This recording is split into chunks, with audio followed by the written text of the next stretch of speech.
Welcome back. Guess who's back? Guess who's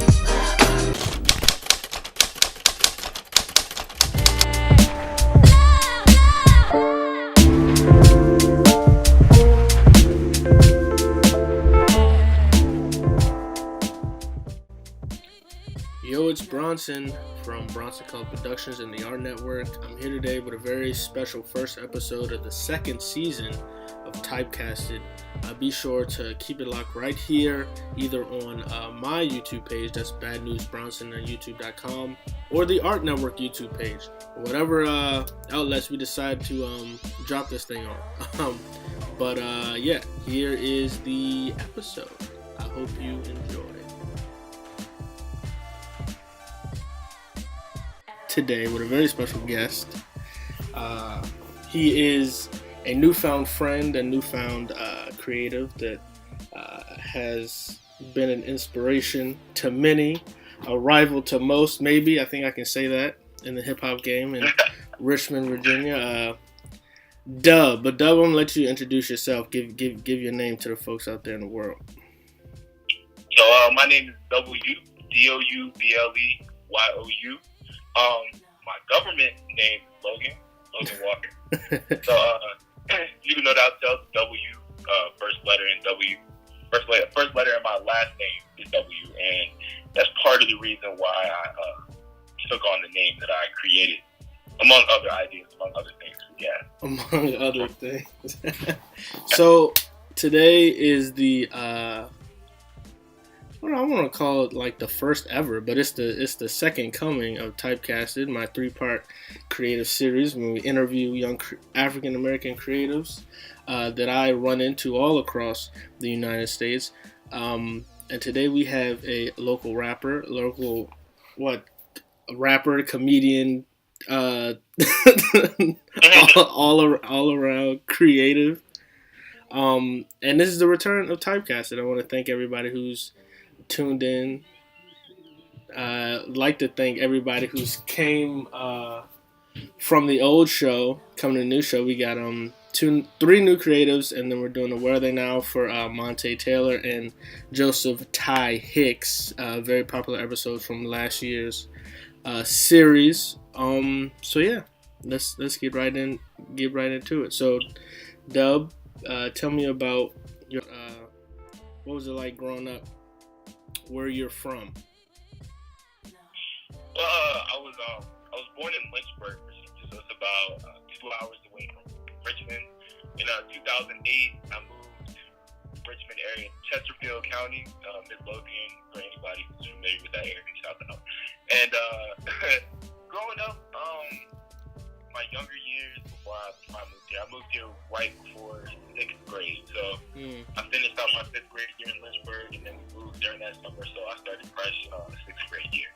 So growing up, I was considered to be, I'm not gonna say different, but I was picked on for a lot of things that most people don't usually pick on people for. I guess I was when I was about 6 years old, I had a lisp. I had a really bad lisp for a while. And I grew out of it because I think people making fun of me for it so much, it made me want to be like, all right, let me see how well I can speak. Yeah, fuck it. Let me get in my bag right quick. So, I did grow up bullied a lot. A lot of older kids, people that just found ways to pick on me for certain things. In 3rd grade, I transferred to a different school for an enrichment program is what they call it, and it's basically for higher education, I guess you could say, and different learning, all different types of things. So I transferred to a different elementary school in my 4th grade year, and it was worse. It was worse there than what the previous school did. And kids bullied me for the way I dressed, how I spoke, all of that stuff. And so I got into a lot of fights at that school, and obviously nothing like, all right, we're cutting the cord on this one. Let's get you back. So went back to my old school. Finished out 5th grade, all of that stuff. We moved here to Richmond. My dad worked at the Federal Reserve Bank in Richmond, that big, tall, white building. Right. Tallest white building, basically. So he worked there, and so he said, all right, I'm trying to be closer to home. I'm tired of traveling back and forth.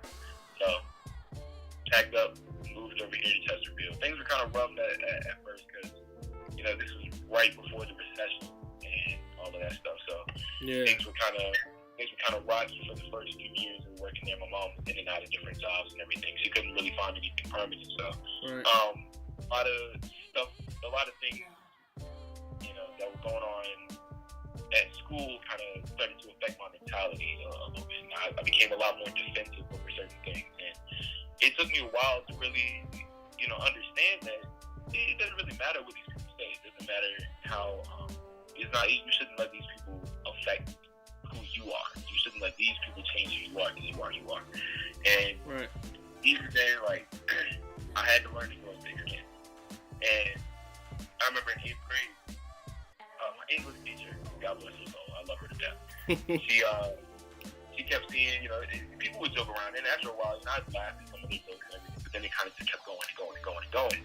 And it wasn't until, it's always that, you know, they pick on me, but as soon as I say something back, I'm the one that gets caught in the joke. That happened a lot. So there was this one occasion where I did say some really wild stuff out of my mouth because they wouldn't leave me alone. And she noticed it. She was like, yo, that's not cool. Like, you can't be saying that. Because the person I said it to got really upset and was threatening to fight me and all this other stuff. So she pulled me aside. She said, look, stay in my room. And it was near the end of the school year, near the end of 8th grade. So wasn't really much homework and everything. So she pulls me to the side, talks to me. She's like, all right, you sit through this class. We're going outside. Chill with me. I'm going to talk to you. And she basically told me, she said, look, you need to embrace who you are. Embrace the type of person that you are. Because if you embrace it, then people are going to stop messing you for it. Right. So, and even then, it kind of took me a little bit to kind of, you know, realize that. So I went to high school.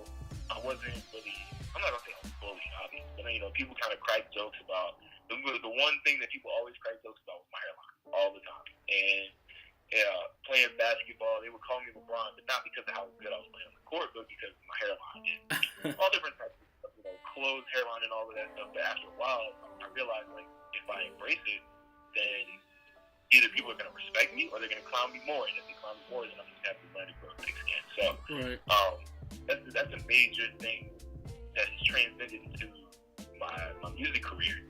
And what I'm doing is I can't be afraid of other people's opinions, and I can't be afraid of what other people think of me, because at the end of the day, one, you're entitled to your own opinion, and two, people are going to think a certain way of you no matter how perfect. Regardless, exactly. And so that has helped me build the character that I am, I guess you could say. And by, you know, junior year of high school, I didn't really care. I didn't care how much what people said. I didn't care what people thought about me, because at the end of the day, and I live by this, I tell other people this, like, if your opinion isn't putting money in my pocket or helping me to succeed, then I don't care about it. Right. And I've by that ever since. And people started to kind of respect me for it. They felt comfortable being able to joke around with me without me being offended by things. And I don't really take offense to much that people say, because I don't really take it personally, because that's the way it works. And people can choose to think of me any type of way that they want to. Absolutely. Yeah.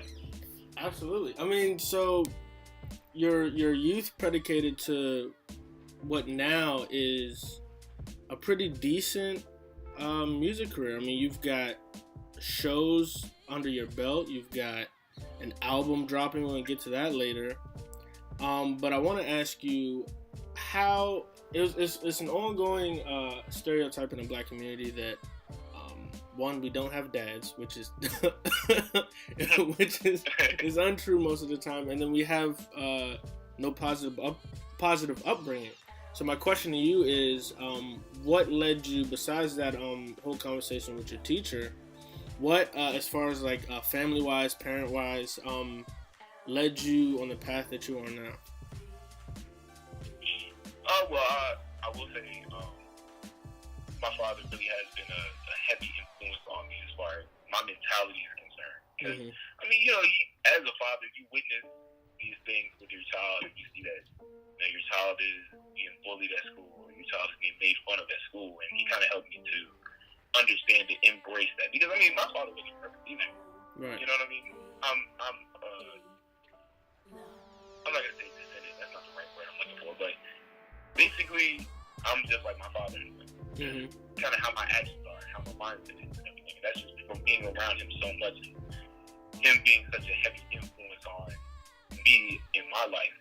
And even seeing other family members that I may not be close to, I understand that seeing them and how they react to certain things is a lot different from how we react to things. I mean, it's not gonna say it's a whole bunch of old folks, but it's older people that live in a different time. Right. And their mentality towards other people, how they communicate to other people, how they talk to these people, is a lot different from our generation. Right. Because these people grew up in the 1940s, 50s, 60s, where there was such conflict all the time, and always having to be defensive, always having to look at people a certain way. That mentality kind of doesn't change as you get older because you're so used to that. And so being around certain family members that they, point to some people, say, oh, look at this person right here, oh, look at how they're acting, and then turn around and seeing that they care so much about their image. It's almost like, I like to tell people that people that are most worried about what other people have to think or say are the most judgmental themselves.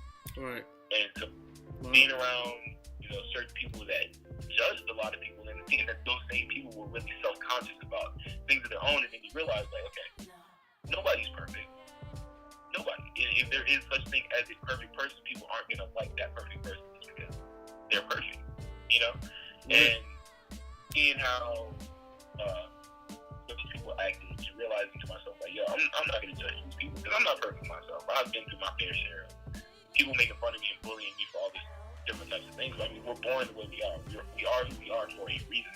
Absolutely. And you should never take that away from anybody. You should never take anything away from anybody for being themselves. And so seeing the people growing up around certain people and them being themselves and not caring what other people had to say kind of bled on to me as I got older and started to mature and realize, I don't really care what you have to say. I don't really care what you say. If it's not positive, then I really don't care because you're not putting money in my pocket. Absolutely. Yeah. That's my whole thing is if you're not contributing to my art, if you're not contributing to my creativity, my growth, or my pockets, I don't want nothing to do with you. You ain't got nothing to do with me, and I damn sure ain't gonna have nothing to do with you. Exactly. So we're gonna talk about your art for a second. In what age did you realize that you had a gift for rap, for writing, for performing, for entertainment, to all together? So, alright, my father had this huge CD collection. Like when I tell you huge CD collection, I'm talking stuff all the way back to like since CDs were being made, because people started using CDs. So there's all different types of albums, all these different artists, all these other things. So when we first moved here to Richmond, my brother he was still young. He was about 2 or 3 years old, so he was in daycare.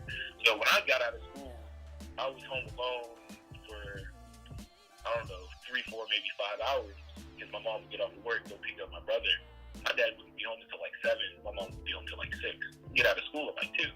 Right. So, that's 5 hours of either procrastinating, not doing my homework, or doing whatever. So, I want to say around 12 years old, I was sitting in the back, in this back room, playing the PlayStation, and I kept looking over at all these CDs. And, I had listened to music a lot at that time, just not as frequently. I was aware of certain things, and so this one song that I loved was Stronger by Kanye West.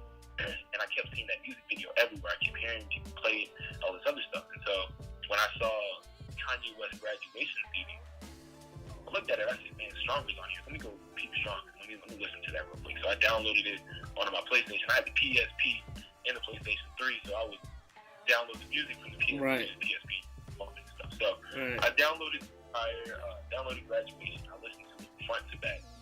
That's when I kind of fell in love with listening to music. So that's why when I tell people, Kanye West has been such an idol of mine, because he kind of got me into the art of music itself. And it's so crazy. It's so crazy that you say that. I don't mean to cut you off, but Graduation was the album that got me into hip hop, which is bizarre because and it's crazy because Kanye's graduation album, and he had dropped, Late Registration and College Dropout or whatever, but we were too young to like understand the impact of those albums. But we were 12, 13, 14 years old when Graduation came out.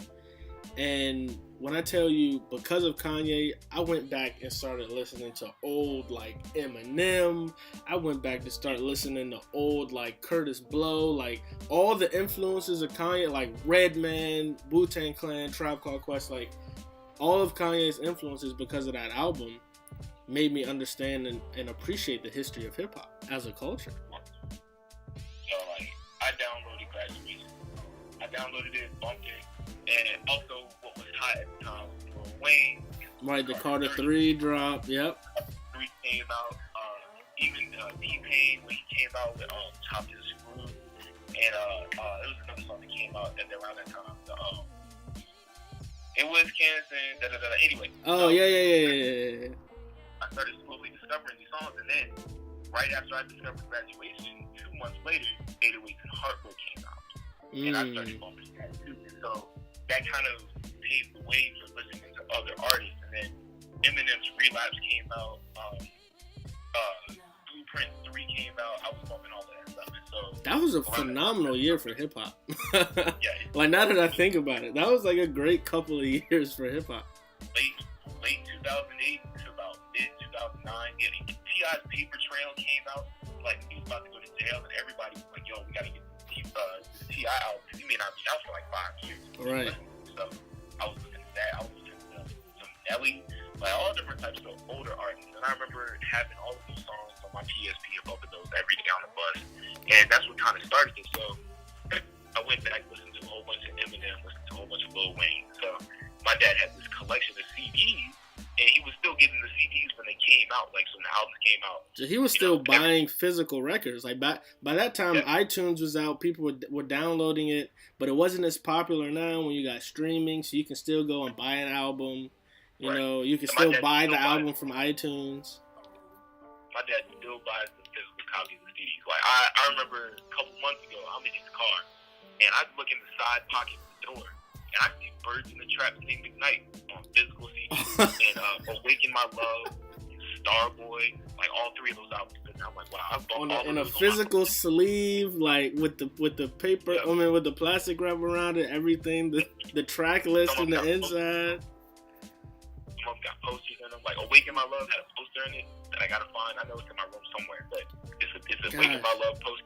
I love it. Like how do you feel? How do you feel? And I'm gonna go off on a tangent, but like, how do you feel about like the state of like music and how we consume music now? Because like around that time, we were still like going out. Like Graduation was the first physical CD I ever bought with my own money. And like going to where did I go? I went to, actually it was a local CD shop. It was a local CD shop that had like all the CDs, and they also had vinyls and stuff. But like the enthusiasm when I got that like $20 from saving up from cutting grass. I walked down the street. I went to the CD shop, and I purchased Graduation with my own money. Like, how do you feel?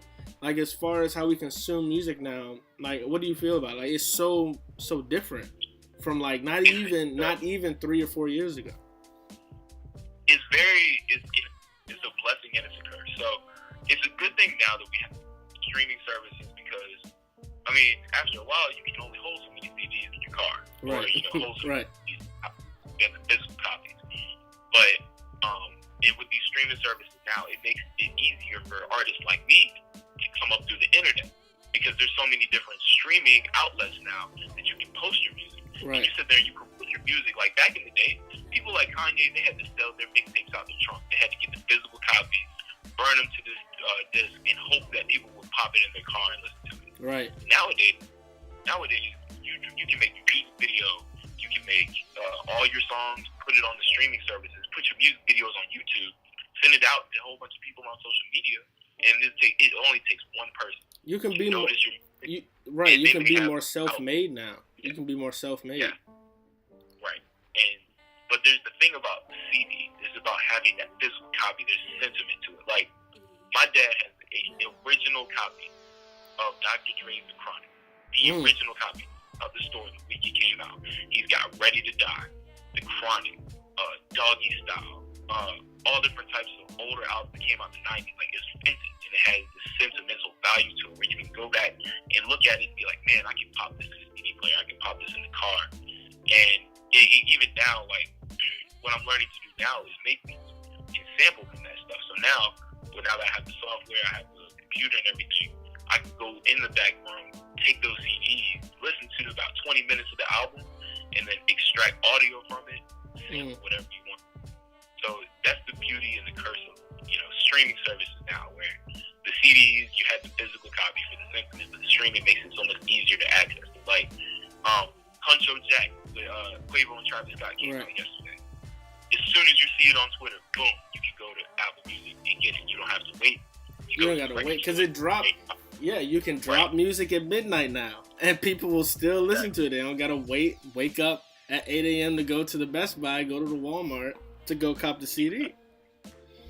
Exactly. We love that. This new generation loves that immediate gratification. So, like you said, it's a gift and a curse. I don't know. Like, I want a medley of the convenience of the streaming service and like the authenticity and like the experience of going out to buy a physical copy of something. I don't know. Maybe that's in a perfect world that exists. But that's just what I want.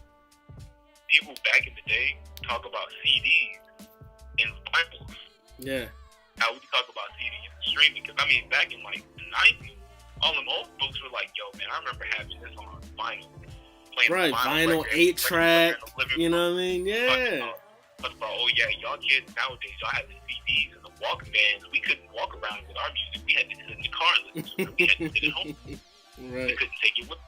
You know what I mean? So right. It's crazy how evolution works. It's crazy how things can change so fast and so rapidly. But it's, like I said, streaming music is amazing for people like me in the atomic age, where, our coming up is going to be through the internet. It's going to be through these streaming services where we post our music to these services, and then we share the music with these people that we meet and that we know, and it's so easy to access. Right. Because, in the 90s, you say, yeah, I make music, you give them a mixtape, you don't know if they're going to listen to the mixtape. They either toss it in the trash, they may put it in the side pocket of their door, not even think twice about it, and not even touch it. See, they'll spam, now they'll spam their SoundCloud link under viral tweets and post on Instagram. You can always feed your stuff out there. They'll make videos, they'll link with people that make videos that are popular, that make music videos and TV shows and vlogs and stuff. Be like, hey, play this song on your next show, or play this song on your next video and episode or whatever. And it legit takes one. It takes one video or one person or song to skyrocket you. Right. Absolutely. That's how it is now as well. So let's get into it now. We are at a time where the importance of radio doesn't exist. At least I think. You may have a different opinion, but I feel like the importance of radio doesn't exist. The radio stations and the DJs aren't tastemakers anymore. Like you said, we've got SoundCloud now. You know what I mean? All the streaming services. You can put your art out there. So how important to you is now in this day and age, when you can't just go up to 106.5 and throw your mixtape under the door and hope somebody gets it, you know what I mean? Or meeting a local DJ at a club event and giving them your mixtape. How important is it now for you and the atomic age for networking and getting yourself out there as far as, sharing your talents? It's funny, that exact word, networking, that's, I use that word so much. I use it to my face. I say it all the time, because me being the social person I am, on top of being a communications major, it's communication is key, networking is key, because how do people get their music out there? And how do people get famous? Through other people. Right. You don't get number one on the billboards with nobody listening to your music. If you're number one on the billboard, that means everybody's rocking with what you're putting out there. Networking is key, because you never know who you're going to run across that can help you get to the next level. Now, to me, radio is important, but it's not as important as it used to be. Nowadays, back in the day, like, you had your song on the radio, you were popular. Now, you have a song on the radio, you're not really, it doesn't really justify it. I feel like nobody hears it at that point. Yeah. The people themselves are the ones that are the ultimate judges of everything. And networking, for me and for the Atomic Age, is key because, for instance, we networked in order to get the shows that we've had. We had to network. We had to talk to certain people. We had to get in touch with certain people that could help us get to those shows. And luckily, with having these shows, we continue to open up networking opportunities because people start to like what we're doing. These people are starting to actually pay attention and listen to these songs and say, yo, like, I really like what you're working with. And it all comes with content. Like, once you have that content out, right, then that's evidence that shows that you're working, that you have that music. Because before, I remember it was like early last summer, I was telling the guys, like, yeah, like, we need to work on getting content out here because we can tell these people we make music all we want, but if we don't have the music to show them, they're not going to take it seriously. Right. And so, sure enough, at the beginning of last year, or matter of fact, even late last year, I want to say around like September, Tobias dropped his project in the summer, and then even from there, like, it started this avalanche of stuff that we could do. Made all different types of songs. We made Rally. We dropped Rally that opened up doors, and we dropped Bebop. We've been working on Static this entire time, and having that music to show people and have that music to perform to these people, right, it builds an anticipation to actually hear those songs. And then when you have those songs, you talk to these people, these other artists. When, like, for me, I've met so many different artists that make music as well, and talking to them and realizing, like, yo, these are guys that share the same dream I do. And you network with those people, and they actually get invested in what you're doing, and they're very excited, and they're genuinely happy to hear the music that you're making. It is an awesome feeling. And when you network with those people, they want to work with you. Right. And I tell people, like, you work with other artists, their fans, your fans too. So those people can be just as interested in your music as they are with their networking is key. Networking is key to get in, and that goes with pretty much anything in the world. Right. Nowadays, like, I'm a communications major because that's the one thing that people need to survive in this world is communication. If you don't know how to communicate, you're not going to get to where you want to be. It's simple as that. Like, you want that big job, with this corporate company. You can't do that by being quiet. Right. You got to talk to people. You have to talk to the higher ups. You have to get the attention on you. You have to get the attention on yourself and what you're trying to do. Absolutely. And if you don't do that, you're not anywhere. If you don't know how to talk to people, you don't know how to write an essay, you don't know how to communicate to teachers that, yo, I have a problem. Yo, I don't know how to do this. I don't know how to do that. You're going to fail. And if you don't know how to communicate, then you're going to fail. Right. And so with networking is key to succeed in anything, but especially in music and in this day and age where the internet and people talking about you is what's going to get you famous. Right. Absolutely. So we're coming down to you've grown up, you've established your love for music through your father's CD collection.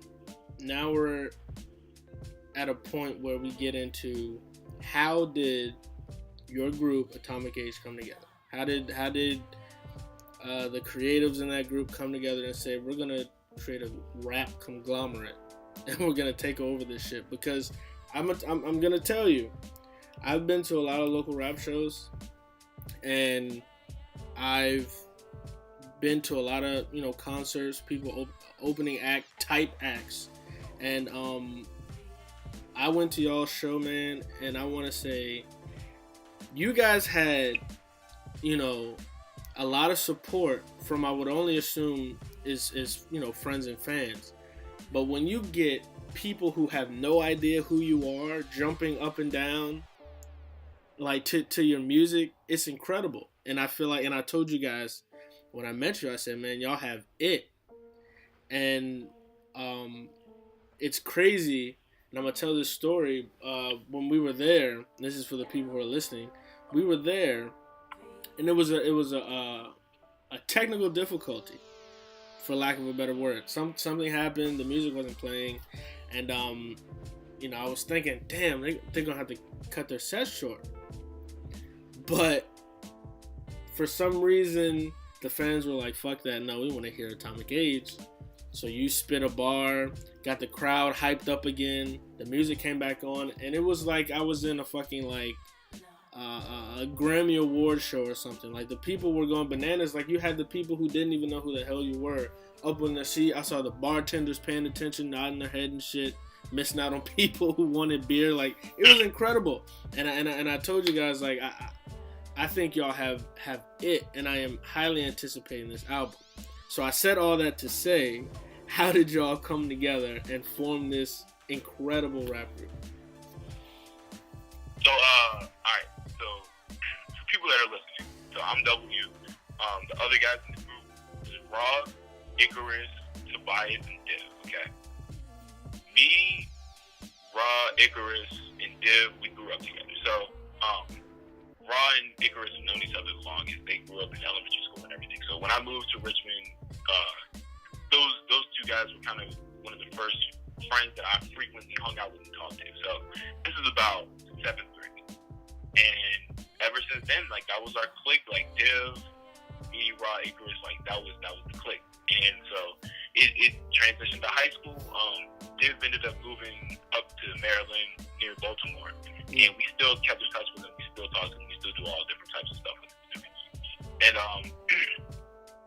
so it's a funny story. So around the time, I want to say it was sophomore year, we created like this private Facebook page with like us and then a few of our friends. And it was supposed to start out being kind of like YouTube videos, basically anything just to create, just to bring your friends together, just to do some stuff. And so after a while, like a couple of us posted poems, and then we joked around writing diss raps. And then after a while, like we just started writing like legit raps, and we would post them in that page to be like, yo, so what you think? And that's when we kind of came together, formed Kids of the Atomic Age. That's what it originally was, Kids of the Atomic Age. KOTAA, we used to go like Coda for like the longest time. Like we used to think it was the freshest thing, like the most clever shit in the world. So after a while, we really like legit started writing raps, and it wasn't until like another couple years that we started recording. We tried recording at a couple of people's houses. Didn't really work out that well because we didn't know how to record. Like we just thought, okay, it's easy as spitting bars on the microphone. No, but it's a lot more than that. And over time, we learned song composition. So senior year, and I was like, yo, it's time to get this rap stuff cracking for real. So I noticed the talent show was coming around the corner, and sign-ups and auditions and all of that were going to be coming soon. So I was like, all right, I'm going to sign this up for the talent show. And I told the guys, I said, yo, I'm signing this up for the talent show. They're like, what? I was like, yeah. So after that, Raw got some equipment, got a microphone, got the software and all that stuff. And so we recorded our first song, and it's called Renegade. So if anybody ever referred to Renegade, that was kind of like our first song. It was me, Rob Icarus, we made this. Some people liked it, some people didn't, obviously, but we hated it. Looking back, every time somebody mentions Renegades, we're like, yo, like, shut up, nah. Dark time. But after we made Renegades, posted it on SoundCloud, we performed it at the show. We performed it at the talent show. Now, here's the thing. So we didn't win the talent show. There were 6 judges, right? There were 6 judges. 5 of those judges voted for the person that eventually won. And there was one person that voted differently, and that vote went to us, of all people. Wow. He came up with us after the show, and he told us, he said, yo, I really like what you guys had to say. I like what you guys did. You guys had the energy, was nice. The revolution will not be televised. You guys were right. After that, we were like, yo, that's crazy. For that to happen, like, going in expecting nobody to really, like, rock with what we were doing. And then to see that, you know, and to understand that, we were like, yo, we can really do this. So, it's always that one compliment that kind of sparks that fire after a little bit of doubt that you get, and you're like, yeah, you know, I'm doing this for the right reason. Right. And so Renegade, me, Icarus, and Rob were working at Sky's trampoline park. And Tobias had just got hired there a few months before, I think like 3-4 months before we dropped Renegade. So, we're kind of buzzing as guys when people were like, oh yeah, they're performing the talent show, all this other stuff. So Tobias gets word of this. He's like, oh, you guys make music? You're like, yo, I make beats. And obviously, when you hear somebody say, yo, I make beats, you automatically know that you make traps. Oh, he uses GarageBand. He he doesn't know. Yeah. Like this boom bap, and like maybe some piano. But so Tobias was like, yeah, man, show me the song y'all got. I'm trying to see if y'all are for real because I make beats. So he showed him Renegade. He saw the Renegade. He liked it. So Baker Ripped Raw went over to his house. I met up with him afterwards. We all went to Tobias' house. Tobias starts playing beats for us. And we were blown away. And we all just kind of looked at each other, didn't even have to say anything. And we were like, yo, I want to be a part of the group. So the rest is history. After that, we were recording a lot in Raw's house for a while with the microphone that we had. And Tobias had a whole bunch of beats. So we originally had like this project we were going to work on. And after a while, like Tobias discovered the studio. This is the studio that we currently record at now, and he discovered it. So recording all that time at Raw's house helped us to really learn song composition and learn how to deliver on a microphone. And that from there, rest of history. Wow. I mean, it's an incredible story of how a downtrodden, somebody who nobody expected, came up from, a troubled, a distant, very bullied past, but came into his own as a very, very good rapper. I would like to say. Yeah, I appreciate it. A very good rapper. So, lastly, we're going to talk about the new album. So, talk to me about the concepts, the message behind it, the influences on the album. How did it come together? And talk to me about like the creative process behind it. First and foremost, we don't really call it like a project or a big album. We call it a vibe. So that's what it is. It's a vibe. Static itself is a vibe, and it comes out New Year's Day when the ball drops. Coming out on New Year's Day. Static was an idea that we came up with that we really didn't know was going to come to fruition as fast as it did. Right. Because the original idea, it was a totally different project that we had our eyes focused on, but we took a step back and we said, yo, like Static could kind of be a way to establish ourselves. And then the next project that we work on would be the project that we were trying to work on this whole time. So Static is kind of, it started out as us being like, all right, we're just going to make songs and put them together, but over time it kind of started to tell the story in a way. And I'm not going to spoil too much of the concept of Static because I want people to actually sit back and listen to it and understand it, but it kind of all comes together and it kind of all tells the story. It's very, for anybody that knows us personally or knows are cool with us, they understand the dynamic, they understand the vibe of Richmond itself, like the feel of Richmond. When you go downtown, you're in downtown Richmond, like there's just a certain vibe to it. Right. Especially during the summer nighttime, like there's this vibe to it. It's very lively. So for Static, there's different types of vibes. There's the up-tempo, rocking, making your head bop. You got some stuff cool, laid back, smoke a blunt to it. You got sentimental stuff. We have a mixture of everything. It has a great variety. Static shows our dynamic as a group. It shows our chemistry as how we play off of each other. It shows the variety that comes with it, and it kind of shows this is who W is, this is who Raw is, who Icarus is, and so on and so forth. And all I can really say is it's a vibe, and I really hope that when it comes out, these people truly feel the music. Like when I make music, I don't want you to just listen to it. I want you to feel the music. Right. And when you listen to Static, you're gonna feel that music. You're gonna feel every word that's being said. You're gonna feel the beats. You're gonna feel how everything's put together and how it's composed. And it's gonna make. And that's why we say it's a vibe, because it just makes you feel a certain way. It's not just something to listen to. It's something to grasp and understand. Right. And when we perform these songs, like we've obviously been giving previews of this when we're doing the bass melts, we're doing these shows. We give people a taste of what's to come for Static, but when Static actually drops and when people listen to it and they have it access, they can actually just go and just listen to it without having to bug us and be like, hey, can I listen to this song one more time? Right. They can actually go listen to it. And so that's an amazing thing is it's all a vibe. It's all made to tell a story, but also at the same time make you feel a certain way about what we're portraying and what we're giving to you. Wow.